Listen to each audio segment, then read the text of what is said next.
Buenos días en este lunes 2 de diciembre. Bienvenidos a República. Les saluda Wendy Monterrosa. Esta mañana vamos a analizar la situación de seguridad pública y de derechos humanos en el país. El uso excesivo de la fuerza por parte de los elementos de seguridad, lejos de ser algo excepcional, parece algo común, de acuerdo con las investigaciones periodísticas e informes de la Procuraduría de Derechos Humanos. Esta semana visita el país una misión de la Comisión Interamericana de Derechos Humanos y viene a revisar temáticas que van relacionadas con la seguridad, justicia e impunidad y derechos de las mujeres, entre otros aspectos. Hablaremos también esta mañana del seguimiento de casos que hace el Instituto de Derechos Humanos de la UCA y el aviso que presentó ante la Fiscalía General de la República para que investiguen al fiscal adjunto por actos irregulares. De estos y otros temas relacionados hablaremos esta mañana. Comenzamos.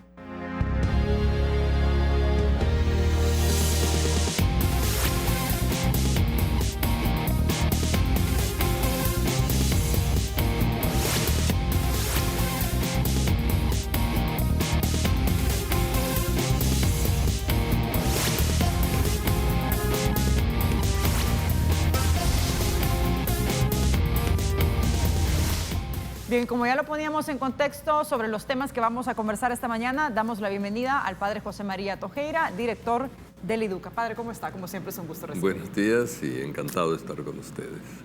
Padre, ustedes la semana pasada dieron un aviso ante la Fiscalía General de la República para que se investigue al fiscal adjunto Alan Hernández por acciones irregulares y supuestas vinculaciones con el empresario Enrique Rice, de acuerdo a investigaciones periodísticas que hemos conocido. Pero, ¿cuál es la preocupación propia del IDUCA sobre las actuaciones de este fiscal adjunto? Bueno, no es tanto una preocupación por las actuaciones actuales. Creemos que en algunas actuaciones puede haber conflicto de intereses, puesto que está tomando decisiones en algunos momentos sobre casos relacionados con la red de delitos, digamos, una red criminal importante que se descubrió en la administración pasada, esa red en que a través del dinero se compraba fiscales, se compraba jueces, una red de corrupción importante. Y si se toman decisiones en torno a casos vinculados a ese tipo de delitos y ese tipo de redes que cometían delitos, se entra en conflicto de intereses. Esa es un poco la preocupación más importante, y además creemos que se debe investigar a todos los que han estado subiéndose a los aviones de Rice, etcétera, etcétera, ¿verdad? Porque no era solo él, efectivamente, sino otro grupo de fiscales, él también, que viajaban, que se movían de esa manera, etcétera. Y uno dice, la Fiscalía debe investigar a fondo todo, ¿eh? No a unos sí, otros no, es decir, y menos que uno de los que deben ser investigados investigue a otros que también estuvieron vinculados a ese tipo de investigación, etcétera. Ahora bien, padre, hay quienes dicen y argumentan sobre estos viajes que se hacen o se han realizado en los aviones, por ejemplo, del señor Enrique Rice, que no hay nada de malo que se suban a un avión. Yo creo que es importante explicar por qué y para qué, ¿no? El objetivo al final y la vinculación que podría tener con otros actos irregulares o ilícitos. Bueno, subirse a un avión no es malo, evidentemente, pero subirse a un avión varias veces con una persona que está acusada de comprar jueces, fiscales, etcétera, etcétera, de manipular la ley a su servicio, subirse al avión de él, confraternizar con él, y más una persona de autoridad, un fiscal, no decimos que sea automáticamente culpable, pero sí que debe ser investigado. Es decir, no se puede estar frecuentando a delincuentes y no ser investigado. Es normal, ¿verdad?, que se le investigue, y más si es una autoridad, ¿verdad? Es decir, uno puede presuponer que hay ignorancia o buena voluntad en un ciudadano normal, ¿verdad?, pero alguien que se dedica a la investigación del delito y que sube y baja con personas que incluso han sido acusadas internacionalmente, personas de las que había algunas investigaciones periodísticas, etcétera, dice, bueno, que sea investigado, es lo que se pide. Hay que decirlo que luego de este aviso que ustedes presentan a la Fiscalía, hasta el momento el fiscal Raúl Melara pues no se ha pronunciado, pero sí lo hizo en anteriores ocasiones cuando se publicaron algunas investigaciones del fiscal adjunto Alan Hernández, y me gustaría que viéramos un pequeño fragmento de lo que él dijo en algunas entrevistas. Dice: confío totalmente en la capacidad de Alan Hernández, él lo hizo por motivos de trabajo como muchos. Enrique Rice no tenía la connotación que tiene ahora. En ese momento no es que tomaran un avión para ir a vacacionar. También las investigaciones periodísticas han revelado que estos viajes se han hecho de forma extraoficial, es decir, no parte del trabajo per se de la Fiscalía General de la República. ¿Qué podría significar, padre, que el fiscal general de la República no investigue la figura del fiscal adjunto? Bueno, si no investigara puede caer en incumplimiento de funciones, ¿no? Yo creo que está bien confiar en la gente. Cuando alguien nombra a alguien, pues evidentemente lo nombra por confianza, pero si surgen datos que hacen que se investigue, se debe investigar. No basta con decir tengo confianza plena. Está bien que la tenga, pero la investigación lo que hace es reafirmar la confianza o quitar la confianza, cualquiera de las dos situaciones.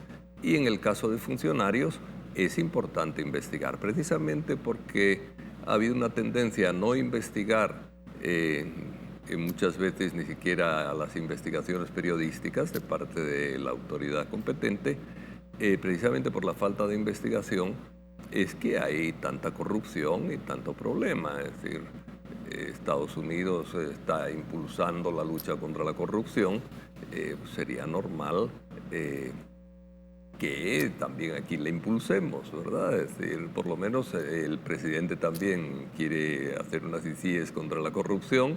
Bueno, pues precisamente la Fiscalía, que es la que tiene que dirigir todas las investigaciones, también debe enfrentarse al tema corrupción y enfrentarse con seriedad, no decir, bueno, yo investigo a quien me da la gana o yo en este confío y ya no lo investigo, cuando hay datos suficientes como para hacer una investigación.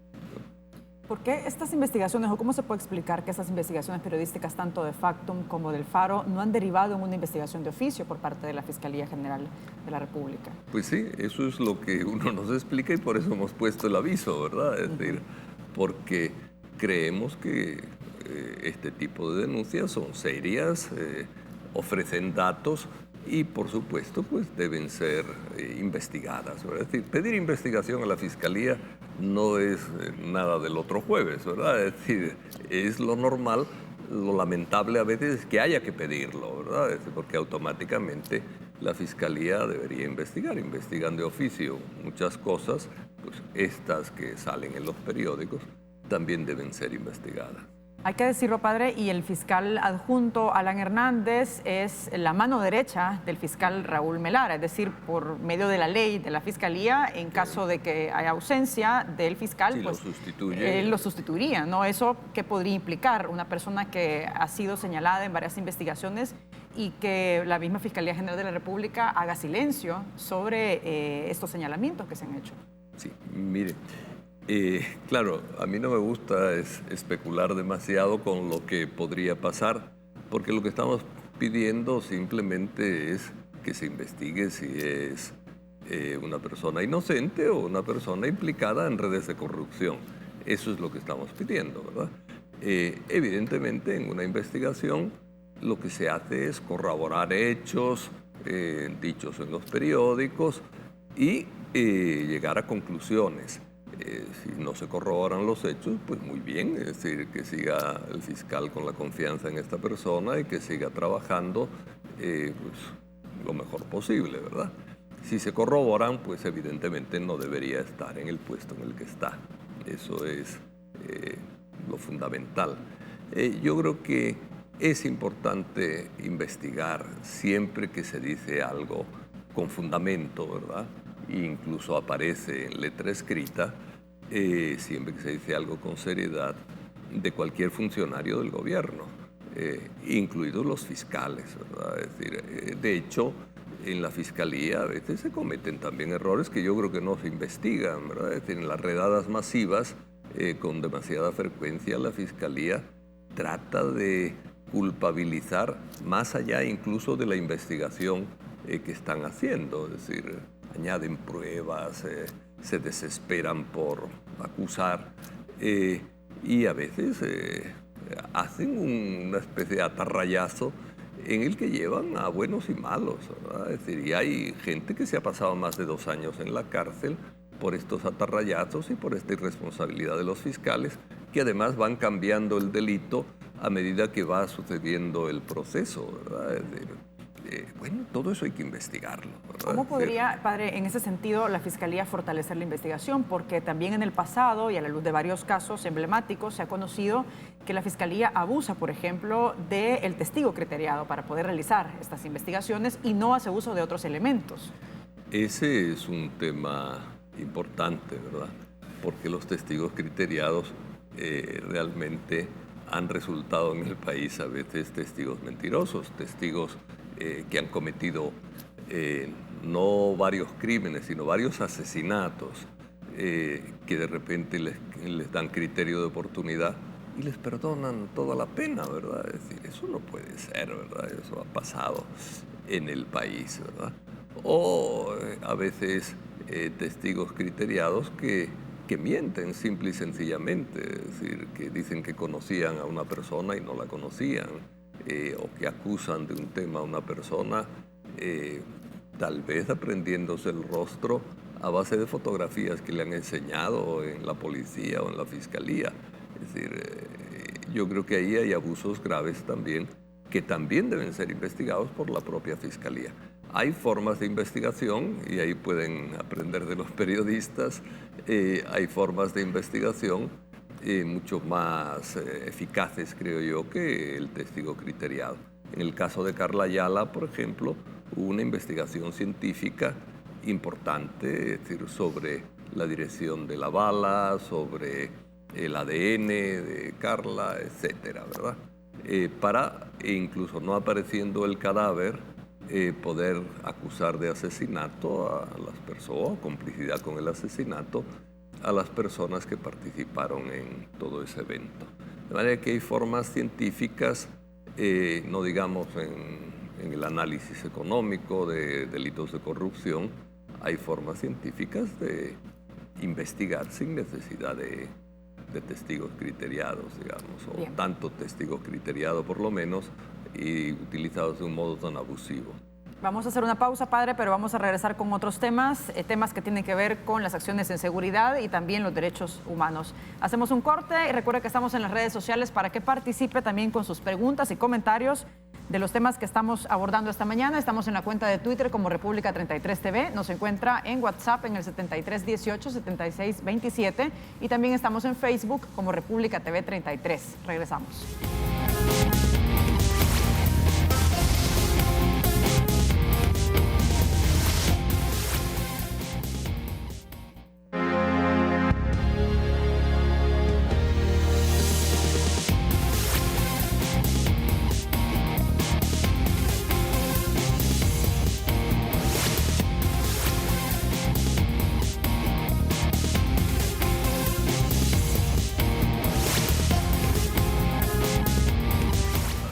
Bien, estamos con más de esta entrevista. Nos acompaña en el estudio el padre José María Tojeira. Son las 6 de la mañana con 50 minutos, haciendo una revisión sobre la situación de seguridad en nuestro país a 6 meses del gobierno y también la relación que tiene sobre el cumplimiento de los derechos humanos. Y en ese sentido, padre, esta semana, exactamente este día, visita nuestro país la Comisión Interamericana de Derechos Humanos. Hay que decir que hace 32 años que la comisión no viene al país para hacer una valoración, un estudio acerca de aspectos esenciales que tienen que ver con los derechos humanos, por ejemplo, la parte de seguridad, derechos de las mujeres y de varios sectores que son vulnerables. ¿Cuál es la trascendencia que tiene la llegada de la comisión en este contexto?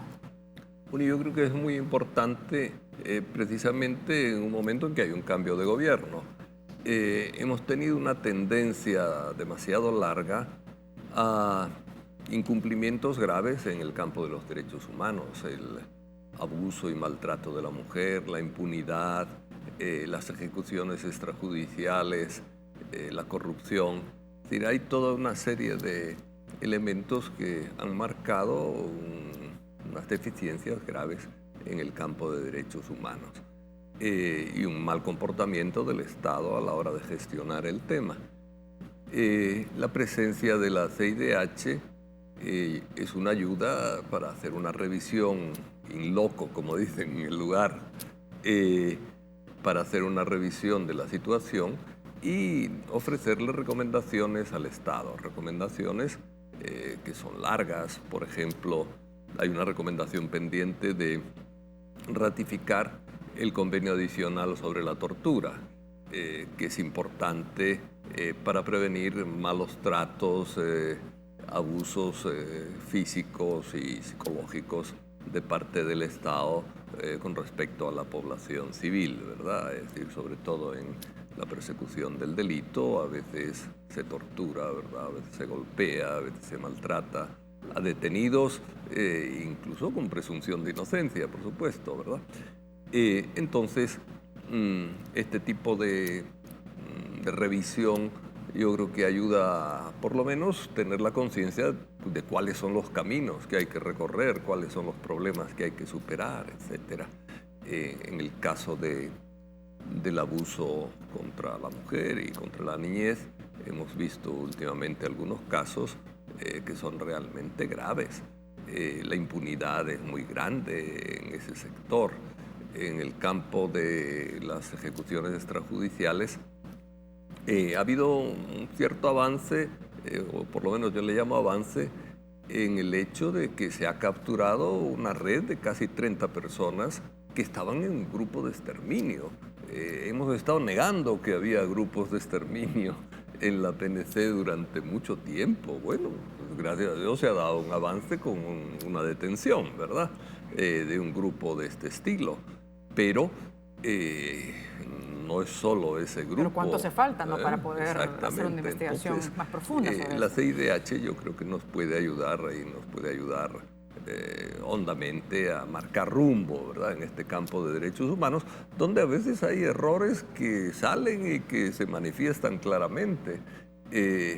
Por ejemplo, digo, pues no es correcto que el presidente diga que le va a quitar la medicina a los presos si se portan mal los delincuentes que están en la calle, ¿verdad? Es decir, como lo ha dicho en un momento.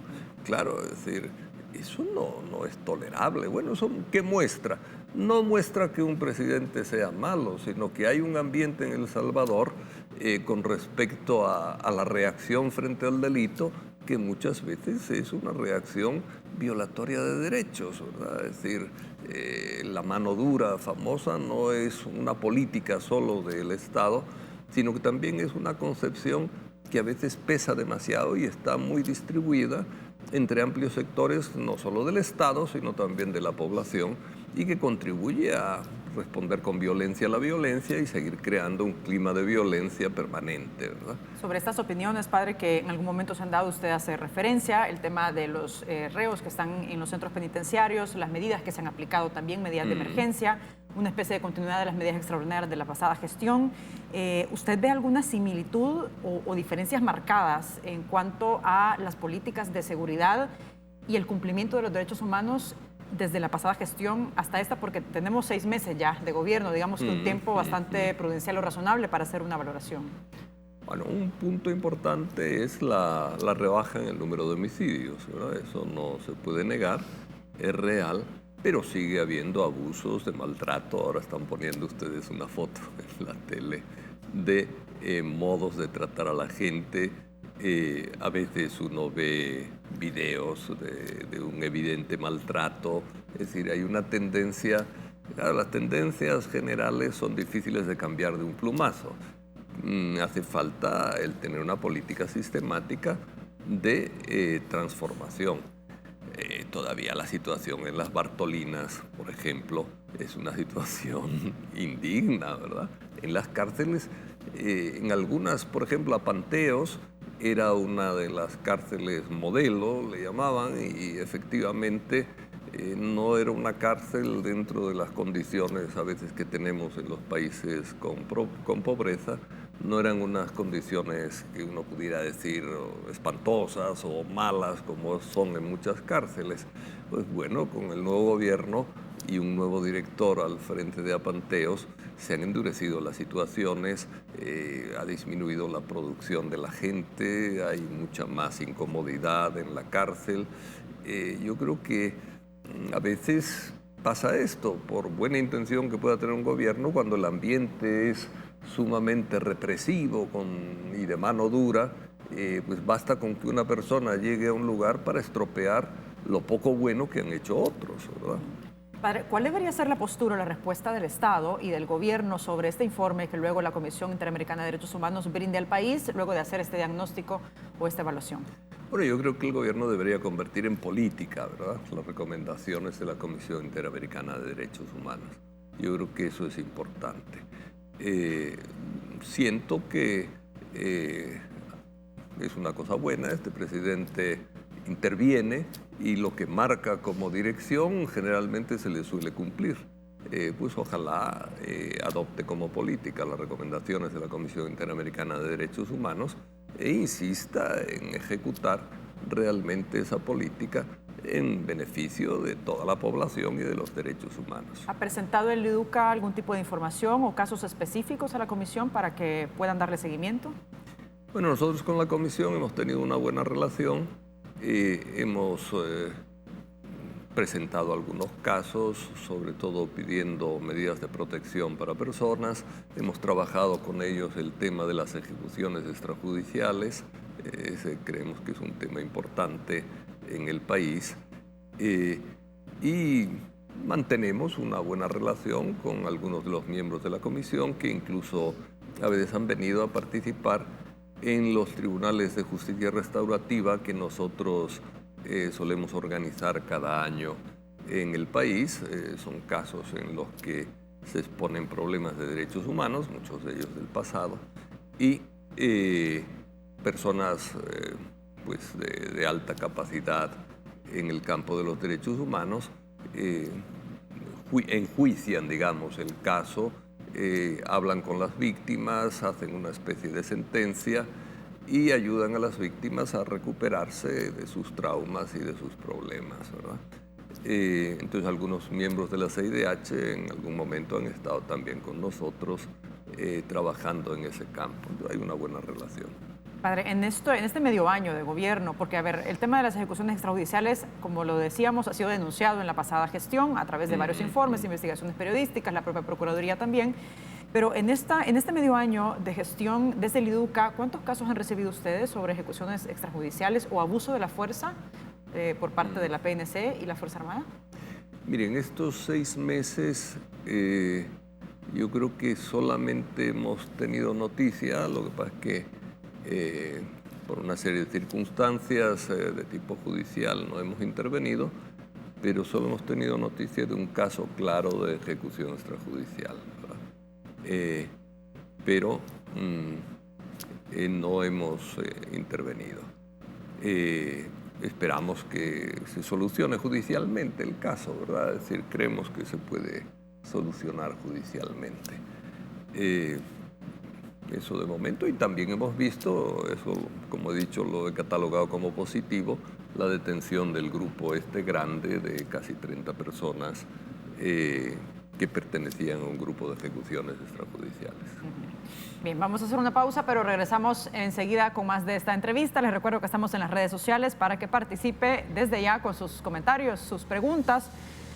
A nuestro invitado de esta mañana estamos en Twitter como República 33 TV, a través de WhatsApp en el 73 18 76 27 y también nos encuentra en Facebook como República TV 33. Regresamos.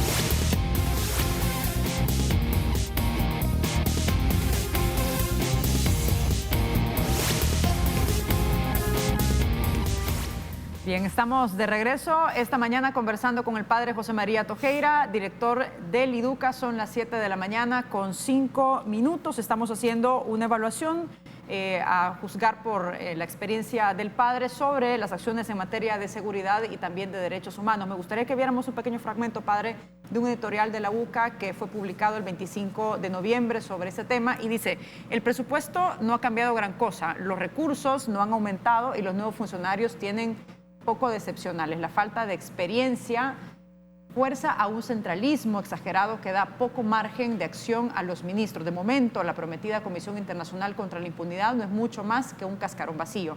El nombre de Monterrosa se borró de los muros de la Brigada de San Miguel, pero el militarismo sigue en auge como en todo gobierno. Hay acciones positivas y negativas, pero da la impresión de que no se quieren tocar los problemas estructurales del país. Eso está hablando de todo un poco, pero también vinculado al tema de seguridad. Yo le preguntaba, y le quiero insistir con eso, porque es importante valorar si se están viendo diferencias sustanciales en cuanto a las acciones de seguridad vinculadas con derechos humanos desde la pasada administración con esta, o si estamos ante una realidad bastante similar. Es un poco difícil decirlo en 6 meses. Yo creo que hay una actitud un poco más cuidadosa. Eso sí hay que dárselo como positivo. Creo que hay una actitud más cuidadosa, por lo menos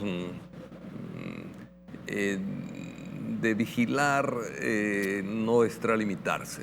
Evidentemente hay extralimitaciones y sigue habiendo condiciones muy deficientes en algunos aspectos. Pero sí siento yo que hay un poquito más de preocupación por los problemas. Nosotros vamos a presentar ahora, por ejemplo, una investigación sobre las condiciones laborales de la policía, de los miembros de la PNC. Realmente son condiciones laborales difíciles las que tienen, instalaciones pobres, mal acondicionadas, etcétera, ¿verdad? Bueno, yo siento que están también más atentos a ese tipo de problemática. Es decir, hay más interés en corregir ese tipo de exageraciones, creo yo. Hay todavía que observar un poco, pero ojalá mayor interés. Es decir, a veces cuando empieza un gobierno siempre demuestran más interés, ¿verdad? Después van cayendo en la rutina de nuevo. Ojalá no sea así y que este interés marque medidas como más eficaces de respeto a los derechos humanos. ¿Cuál es su valoración sobre las ICIES, al menos hasta lo que se conoce por el momento, lo que ha anunciado el gobierno, el apoyo que tiene la Organización de Estados Americanos y algunos análisis, sobre todo en este editorial de la UCA también hablan de que carece de un carácter estructural o más integral esta comisión? Bueno, la CICIES va avanzando, a veces un poco construida desde el tejado, ¿verdad?, hacia abajo. No tanto desde la base de ir poniendo los principios legales básicos, la organización, la estructura, etcétera. Primero se hace oficialmente y luego se va construyendo poco a poco, ¿verdad? Así ve uno que es como está funcionando. No es el mejor sistema, pero también es explicable en buena parte por tratarse de un gobierno que no tiene representación en la Asamblea Legislativa, que tiene una Asamblea Legislativa bastante deficiente. Yo creo que si hoy me dijeran quién tiene más calidad, la Asamblea Legislativa o el Ejecutivo, yo pensaría que el Ejecutivo está un poco por encima de esta Asamblea Legislativa que tenemos, ¿verdad? Pero bueno, es una opinión, ¿verdad? ¿Pero cree que por esto, digamos, entonces no eso, sería necesario que una comisión como tal pase por la Asamblea Legislativa no, como lo dice la Constitución? Yo creo para que tenga más fuerza. Creo que tiene que pasar por la Asamblea Legislativa, pero yo creo que el Ejecutivo está actuando por su cuenta para ir forzando los pasos y que no caiga, pues, como el tema del agua, ¿verdad?, que está en la Asamblea Legislativa desde el inicio de la misma, ya va a terminar y son incapaces de sacar algo decente, ¿verdad? Pero de momento además no han sacado nada, a pesar de que el tema del agua es un tema importante, urgente, digamos, para El Salvador, o esta ley de la reconciliación, bueno, se han ido abriendo poco a poco en algunos aspectos, pero que ha costado sudor y esfuerzos impresionantes cambiarles la estructura mental de amnistía que todavía muchos tienen en esa asamblea. Como digo, gracias a Dios ha ido cambiando un poco la situación, pero me imagino yo que esa situación de medio parálisis cada vez que hay algo importante en la asamblea es la que mueve al Ejecutivo a proceder de esta manera, que como digo, no me parece la mejor tampoco. Padre, pero ¿qué tanto carácter, digamos, de investigación, de capacidad investigativa, de fuerza podría tener una comisión contra la impunidad, una comisión internacional que sea, que esté adscrita al Ejecutivo, que sea un apéndice del Ejecutivo? No. Evidentemente tiene que haber un arreglo con la Fiscalía, porque la Fiscalía es la responsable de investigar, ¿verdad? Por eso mismo, bueno, tratábamos el tema antes del aviso que dimos en la Fiscalía. Pues una CICIES, ¿verdad? Una comisión contra la corrupción y ojalá contra crímenes del pasado que puedan apoyarlos, pues evidentemente tiene que tener contacto con la Fiscalía y tiene que tener contacto con una Fiscalía que sea sumamente exigente hacia su propio interior en temas de corrupción, ¿verdad? Es decir, por esa razón, en este contexto de que se está hablando de CICIES, en este contexto en que la Fiscalía tiene que tener una palabra de respuesta al tema corrupción, es importante que la Fiscalía sea exigente en la investigación interna también. Eso es fundamentalmente el tema, ¿verdad? Pero si una CICIES solo del gobierno que no tuviera una relación clara, amistosa y colaborativa con la Fiscalía, yo creo que sería una CICIES muy insuficiente, muy insuficiente. Ahora, más allá de cómo sea el comportamiento de la Asamblea Legislativa, para que tenga un carácter, digamos, más integral, tendría que pasar por la Asamblea, ¿no? Más allá de cómo se comporten los diputados o digamos, el avance que tenga. Sí, sí. La CICIES debe ser parte de la ley de la República, ¿verdad? Para que funcione adecuadamente, no dependiendo exclusivamente de la voluntad del presidente o de la voluntad del fiscal de colaborar, de trabajar, etc.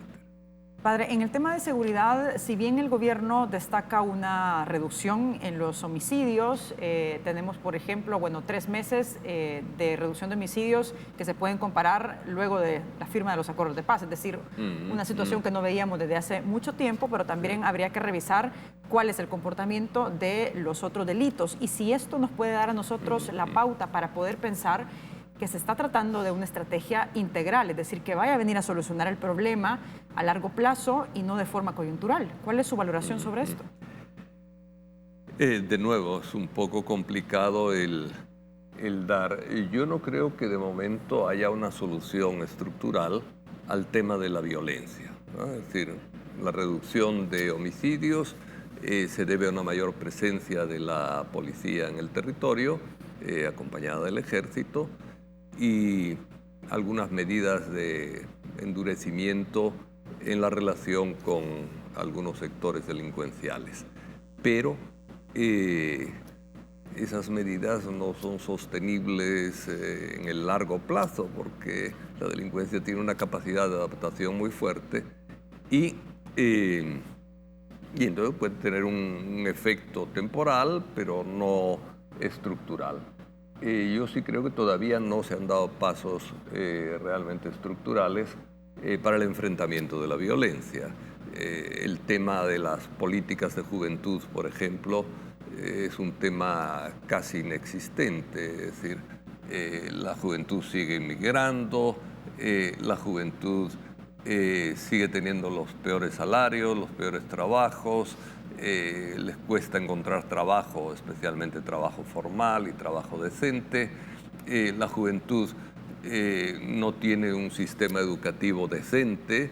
Bueno, todo eso hay que irlo cambiando, ¿verdad? Si queremos a la larga un país en paz. No podemos tener un país en paz con trabajo deficiente para los jóvenes, con expulsión de la juventud. Hay un estudio de la ESEN ahora, yo participé con ellos en una especie de pequeño debate y comentarios al estudio, que nos dice, ya era algo también sabido, pero ahí lo estipula con bastante claridad, que el nivel educativo de los jóvenes migrantes es superior al de los jóvenes que se quedan. Sí, 2 años superior. Sí, 2 años. Entonces, uno dice, bueno, pues estamos expulsando a los mejores, por lo menos a los más capacitados, y eso no es beneficioso para el país. Y además estamos, la mayoría de los que mueren, mire, el 56% de los muertos de los homicidios, ¿verdad? De los muertos por homicidio. En el 2018, el 56% fueron personas entre 13 y 30 años, es decir, la mayoría de los jóvenes son los que mueren asesinados. Entonces, unos migran, otros mueren asesinados. Bueno, es decir, hay que tener una política de juventud mucho más clara que la que se tiene, ¿verdad? Para poder incidir estructuralmente en el tema de la delincuencia. Perfecto, padre. Con esto finalizamos. Gracias por habernos acompañado. Estupendo. Muchas gracias, Wendy. Y seguimos ahí adelante. Por supuesto que sí. Hacemos una pausa. Regresamos enseguida con más de República. No nos cambie.